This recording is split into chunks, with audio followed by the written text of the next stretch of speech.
ఇక్కడ దళితవాడెక్కడుందండి? ఏమిటి దళితవాడ? ఏంటన్నా? బ్రాహ్మణుని ఎదిరించడానికి వచ్చాడనుకున్నాం గాని ఈయన పద్ధతి చూస్తుంటే శూద్రులు దళితులు ఒక్కటిగా ఉండాలని చెప్పేలా ఉన్నాడే. అవునయ్యా, అందరూ ఒకటిగానే ఉండాలి. మీరిద్దరు మాత్రమే కాదు, మాల, మాదిగ, గౌడ్లు, యాదవులు, పద్మశాలీలు, పెరికిలు, ముదిరాజులు అందరూ ఒకటిగానే ఉండాలి. శాస్త్రంలో మనందరినీ శూద్రులు అని రాశారు.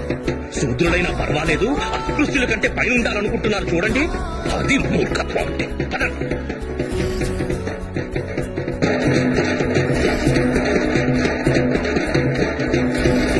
ఇది డప్పు కొట్టడం ఆపండి. అయ్యా, ఇది దేవుడిచ్చిన వృత్తి అండి. దేవుడిచ్చిన వృత్త చూసారా? రెట్టబలి శ్రీనివాస వీళ్ళని అలా మోసం చేస్తున్నారు. ఇది మాత్రమే కాదయ్యా, దేవుడు కరుణకు ప్రతిరూపమని కూడా నేర్పించారయ్యా. దేవుడు కరుణకి ప్రతిరూపమైతే ఇక్కడ మీకు జరుగుతున్న అన్యాయాలన్నిటికీ ఓ పెద్ద భూకంపం సృష్టించి ప్రపంచాన్ని అంతం చేసి ఉంటారు. మీకు కావలసింది ఆత్మవిశ్వాసం. మీరెవ్వరికీ తక్కువ కాదు.